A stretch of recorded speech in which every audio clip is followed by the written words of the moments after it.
Today on the podcast, guys, we talk about the importance of taking a break, asking for help, and saving people for later. And yes, it is Christmas, but we discuss why it may just not be a Merry Christmas for all.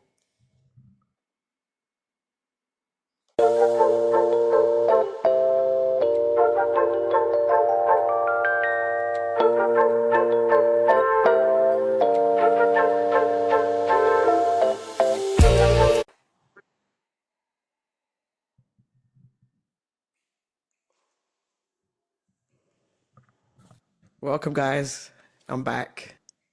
For those of you on TikTok, I'm sure you're not surprised. The countdown begun when the hair started getting changed. But welcome, guys. It's been so long, and I hope you're all well, enjoying the darkness that we have here in England. And I really just hope you guys are in a good place. It's been a lot longer than I actually intended it to be, and I'm sorry for that. But life keeps laughing, and we just have to keep rolling with the punches. So it's been a while, guys. So I took a break in July. So for those of you who don't know me, I'm surprised if you don't by now, because I'm always promoting these videos and you're bound to have come across one of them. My name is Leanna Devine and I'm a therapist based in Brixton, South London. About 18 months ago, I had the really great idea of starting a podcast and had no real idea the amount of work that goes into producing a podcast, editing a podcast, promoting a podcast. But it's a podcast primarily about mental health, but we will speak about some things that come up from time to time that are just too important not to talk about. So guys, I took a break in July, so it seems like so long ago. I took a break and it was only supposed to be for a couple of months. So later on in the podcast, we'll be talking about how important it is to take a break, because I do wonder how good people are at actually taking complete breaks and how good they are at scheduling, etc. But I think it's only right that I kind of fill you in on what I've been up to. So I took this break in July, summertime. There was a little bit of summer we had an opportunity to get away. But mainly it was because I had an operation scheduled. The operation was a success and I was all right for a period of time. But as the years continued on, so, August, September, October, I've had further complications. So I've spoke a lot about my issues with fibroids on previous podcasts, so I'm not going to go back into it, but you're not going to hear me stop talking about the issue of medical misogyny. Now, while I was in hospital the last time, I see a lot of news articles and there's a lot of journalists picking up now on this idea of women's health being really not looked after. I've seen some stats that said the waiting list for women's health issues has doubled since the pandemic. I think those figures need to go in the bin, because I think the misogyny in the medical world is such that so many women have not even sought help for their issues. I know many women that suffer in silence, that schedule their lives around their periods, only wear certain clothes, and it kind of ruins their life. So I've kind of been dealing with that. And, about a month ago, I had a really scary experience. I'd been in and out of hospital. I have to do that sometimes to go and get the odd blood transfusion and maybe to stop the bleeding. But on this particular occasion, something went very wrong. And I was supposed to have some more planned surgery, but I ended up having emergency surgery. And it was very frightening, very scary. I was in the theatre for a very long time and nothing was done because it was decided that it was too dangerous to do so. I had a complete breakdown. I'm not going to pretend. Like when I finally woke up out of the surgery, I'd been down for about 5 hours, and my mum was terrified and my best friend was there and they were terrified. I had a complete breakdown. But what I can say is I think that breakdown was coming, because I like to think of myself as a strong woman, and I have this thing where I tell you guys about this whole idea of this trope of the strong black woman, and I more than any took that on board. But being faced with your own mortality and I didn't see any lights, but I did worry that I didn't have my life in order. And, it was a hell of a fright. I'm not going to pretend, and I'm still kind of dealing with the trauma of that. So that kept me away for a bit longer. So I'm still recovering, still quite anemic. I'm not looking my best. So I'm actually going to look away from the screen, because I think I find it easier to talk when I'm not looking at myself. But, it's only fair that I let you guys know what's been going on with me. But, I've had so many guests contacting me. I've got guests lined up. They're like, Lee, I really want to come on your podcast. And, this podcast for me, guys, is not going to last forever. I think this podcast space is filled up with loads and loads and loads of podcasts. Some with a bit more merit than others. I see Stephen Bartlett's got himself into a bit of hot water. I think it's very important that when you're talking about anything and your people are listening to you, that you're quite well versed in what you're talking about, in the very least, if not qualified. So I will try and keep it on those levels. But, it's never my intention to remain in this podcast space. But so many people have come to me and said, Lee, like listening to you tell your story, because I'm very open about the things that I've gone through, maybe too open for some people. But the idea behind that was always to get other people to open up about their stories, because that's all therapy is. You tell me your story and I tell you mine, and, together we work through it. So I feel quite privileged that so many people that I know have come to me and said, Lee, I want you to be part of me telling my story. So I'm going to hang around a bit longer to allow these people to tell their stories in this podcast space. So Sherelle, Empress, Nick, you guys are up next. So that the next focus will be on trauma. But yeah, that's kind of what I've been up to. And I've been thinking about coming back, trying to come back. But sometimes you have to push yourself over the line before you're ready. So I thought, do you know what, Leanna, it's Christmas now, not much going on. I've got anxiety about doing this, but just jump on, get back on. You need to do a comeback podcast because so many people haven't seen you for so long. So I do have some podcasts lined up with some really, really interesting guests. There'll be some tears before bedtime, I can assure you. Excuse me. But, what I did in July was take a break. And I'm not going to lie to you, by the time I took that break, I was burnt out. As well as doing this podcast stuff, I am a working therapist and I am a full-time carer. And I'm not very good. I'm not going to pretend to you at necessarily knowing when I need to slow down, because for me, it's always go, go, go. There's always something to be done, someone to help, something to do. And I've kind of lived my whole life like that. And I've never really been one to take breaks, but I kind of felt myself flagging a bit and decided to take this break. But the thing is, this break became a longer break because I realized, oh my gosh, I'm enjoying this, doing nothing, just having me time to do what I want to do. And then it got me thinking, how many of us actually schedule breaks into our life? How many of us wait until we are burnt out and on empty and we're forced to take a break? Because that's the point that I was at. And I thought, wouldn't it be so good if we got better at realizing, when we need to take these breaks? And even if we don't feel like we need to take a break, scheduling breaks throughout the year anyway. And when I say breaks, guys, I mean total breaks. So some of you will have office jobs or jobs, very important jobs, and, they contact you by email, or maybe you work from home. Like, to me, taking a break is not even logging into your email. Because I know so many people that will be like, I'm on holiday from work, I'm off work, but I'm just going to quickly check my... No. We're not checking anything. A break means a break. And I look around my life and I see so many people right now that are burnt out. It could possibly be because we live in perpetual darkness as well. It doesn't help when you wake up and it's dark. You go to bed, it's dark. During the day, it's dark. It's very, very hard to find that motivation. And a lot of people are flagging a little bit. But it's really, really, really, really important going into 2025 that we start scheduling breaks in our life. My break gave me time to just concentrate on my relationships. I realized it had been so long since I spent time with my friends. Just take time to do some of my hobbies, things that I, don't really have time to do on a day-to-day basis. But, how refreshed I feel, like, mentally. Obviously, I'm dealing with the medical trauma and a few other things that have come up quite recently. But on the whole, I'm in a lot better place for having this break. So for me, even though it's hard for me to step away because I'm a bit of a rescuer, breaks will be something that I implement a lot more in my life. Like I've said it before, that if you're a perfectionist or a people pleaser, taking breaks might be harder for you, but I cannot stress the importance enough of taking a break.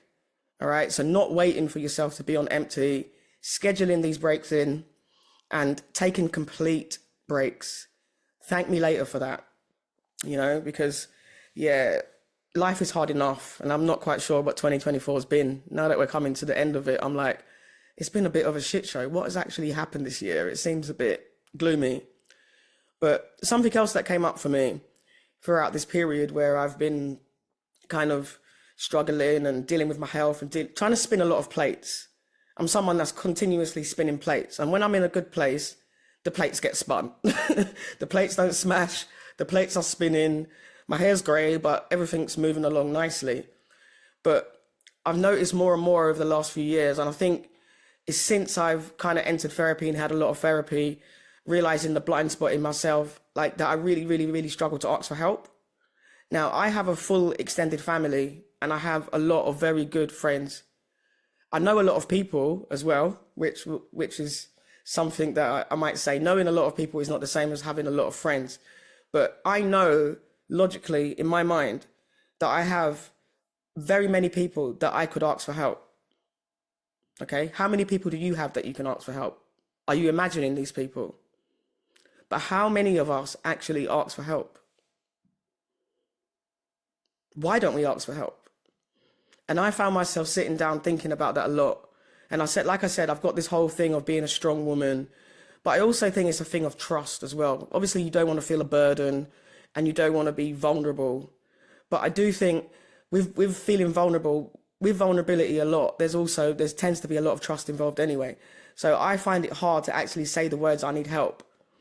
And what I do, which is probably quite unfair, which is probably a lot of us do, is we expect the people around us to see that we're struggling and to step in.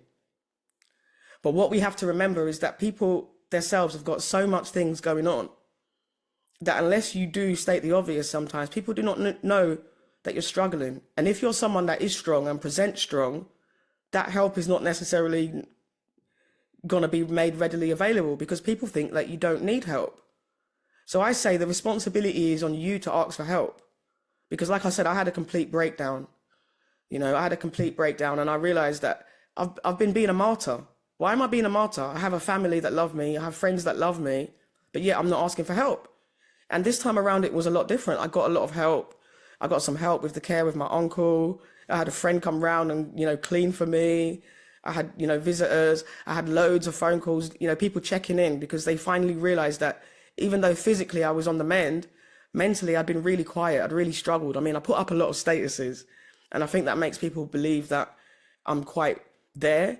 But it's a trick that I use to kind of make people think I'm okay sometimes when I want to keep people at a distance. So, why don't we ask for help and what's stopping us? We really need to look at that. No man is an island. I used to be totally against this. And when I think about it, growing up, I never saw my mum ask for help or my aunties ask for help. They just always used to just rock on by themselves. And that's something that's quite common in West Indian households. You don't ask for help. You don't want no one to know your business. You just keep it moving. But yeah, we don't need to live like that. We actually don't need to live like that. And we should actually look at the people that we have around us and see what they can do. And what some of us do also, just to really confirm that there's no help available, is that the times when we do need help, we tend to ask someone that we know probably is not going to help us. So what happens when they don't help us, it reconfirms to us that there is no help available. You're asking the wrong people. But I will say a lot of the time, the people that will help you are not the people that you think. So, get used to asking for help. Normalize asking for help because we all need help. And you don't feel bad when someone that you love asks you for help. They're not a burden to you. So take that same logic and apply it to yourself and start asking for help because there is help out there. Another thing I've been really contemplating, and like I said, I didn't see any white lights, but, being that close to death and it being totally unexpected got me thinking, but it's something that I've always thought about anyway. And this idea, I call it saving people for later. Now, I'll give you an example of that. When you hear people say, give people their flowers while they're alive. Okay. So I see it all the time. Like, a young person would die or somebody would die, and everybody's like, oh, you going to the nine night? Are you going to the funeral? In life, what relationship did you have with that person? Did you tell that person what they meant to you? Did you help them? Did you go and visit them when they were sick? Why are we waiting for people to die, to no longer be physically present before we tell them what they mean to us? Now, my friends will know me. Sometimes I'll be sober. Sometimes I would have had some rum or something, and I will ring them up and I'll be like, I just love you so much because of this or because of that. And they will say, oh, Lee, you're getting me so emotional. But I'm aware how important it is, because I know I have a lot of people that love me. But God forbid I'd have died a month ago. I wouldn't have known how many people loved me, because I'm alive now and I don't get that care. Please don't wait for people to die, because this is some of the things that make grief complicated. When people say, oh, I should have, shoulda, coulda, woulda. We don't have time for that. Tell people what they mean to you. If you meet someone that's good, don't be, I think we live in a society where, the grass is always greener. There's always something better on that, the internet will make you feel like there's always something better, don't settle. There's always something better. But we have to get out of this idea, maybe 30 years ago, there were a lot of good people. The people that you started life with, we were all good people when we started off. Things happen to people in their lives and it sets them off track, and they make that decision to no longer be good or no longer to be nice. But this idea of saving people for later, some people you're never going to get again. Not everybody is replaceable. So we need to get that out of our mind. If you feel something for someone or they're important to you, make that effort now. And it all buys into this idea that we have as well in society, oh, we need to be treated well. But honestly, how many of you actually sit down and think about how you treat people? Because I get it all the time in my relationships. I just want to be treated well. But yet my relationships usually always end because I feel like I've not been treated well. So I hear that from my partners. I just want to be treated well. But how often do we actually sit down and think about how we treat people? How do we treat people? Stop looking over people's shoulders. Good people are few and far between in this world. You have good people. Do not save them for later. Tomorrow may never come. And there's so many people listening that will know that. How many loved ones have you lost that have died and you just wish that you could go back and change things? You don't need to go back. You just need to do now. Tell people how you feel about them and stop saving them for later. There's not always something better. Give people their flowers while they're alive. Right. So guys, it's that time of year again. The kids are excited. They're waiting to see Santa. He wants his mince pies and his white rum. And, I think people, they spread the message. It's all about family time and your loved ones. And it really is, because it's not about presents, really. It's not about presents unless you've got kids and they still believe in Santa. And if they still believe in Santa, please allow them to believe in Santa for as long as possible. But, it's not like that for everybody. Like Christmas to me has always meant family, but, and it's always been a happy time. But, in 2017, 2 days before Christmas, we lost my grandma, my mum's mum. And I know for all of us, every Christmas since then has not really been the same. So I'm giving my sympathy and my empathy to those of you who will spend their first Christmas this year with someone missing, maybe a couple of people missing, because these are the times of year where if you love people and they're no longer here, you think about them. So I'm thinking about my nan. I'm also thinking about an armed robbery I had on Christmas Eve 8 years ago. Christmas is not good for everyone. So many people are lonely. They don't have family and they literally just waiting for this period of time to be over. So be mindful.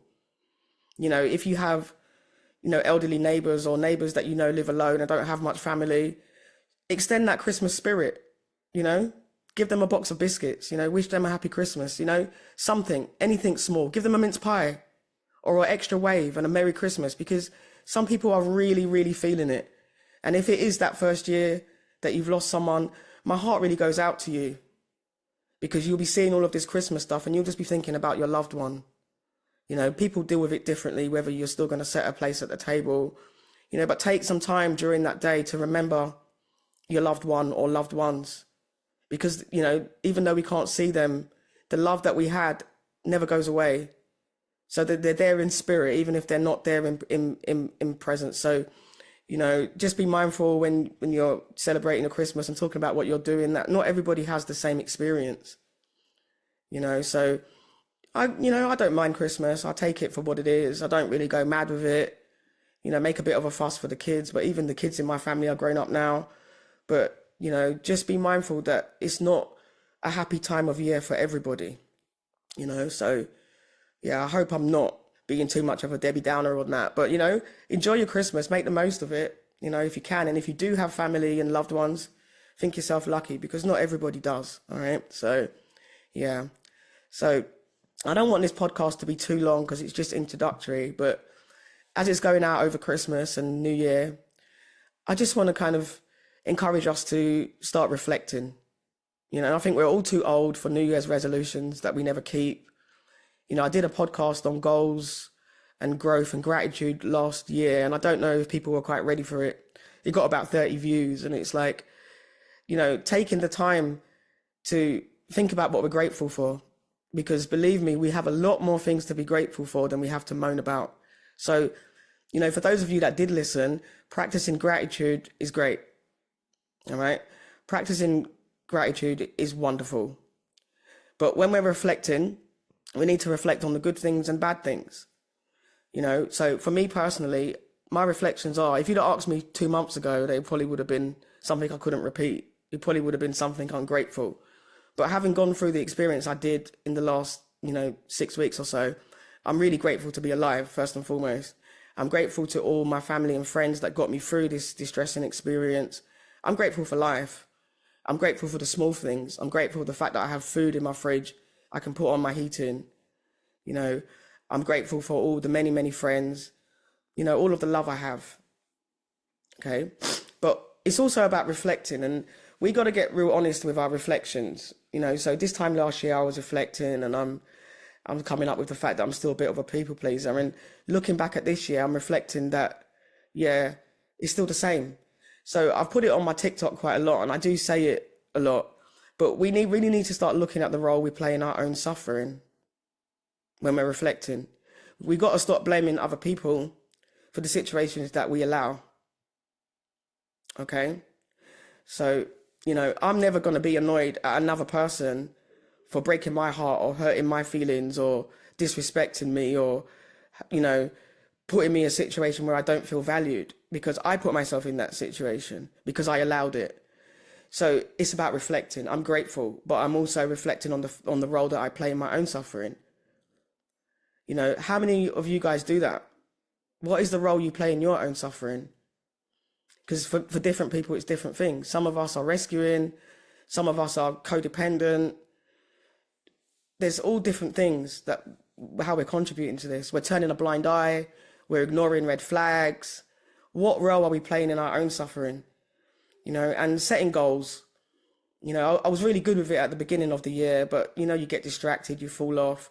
But I would advise, and I have one now, buying a vision board and having one short-term goal, one medium goal, and one long-term goal. So short-term, next few weeks, maybe mid-term, next couple of months, and a long-term goal, one that might take you the whole year. Okay? But seeing it will make it more possible. You know, it's only, in your mind, it's just a thought. When you write that down and then you start taking steps towards it, that's the action. So, you know, I want us all to reflect. I'm not really quite sure what happened in 2024. I'm trying to reflect. I'm trying to look at the world. There's too much war and suffering, which is probably why I've switched off. We've changed government, not much change in anybody's circumstances as of yet. Like, it feels pretty gloomy. I'm not going to lie. So if you're someone that's affected by the dark, so I should have mentioned this, Sad, you need to get out. So I know there isn't much daylight because I'm recording this now and it's like 1:30 and I can already see that the light is fading. You need to get up and get out in that little bit of light. You have things like light lamps and practicing your self-care, but, you know, we got to take responsibility for the things that we're going through now. we can't keep blaming other people. And that's what this podcast is about. I'm quite honest and open. You guys must be thinking, what kind of therapist is this? But as a therapist, we're not immune to anything. I don't go around doing therapy on my friends and family and partners. It just wouldn't be fair.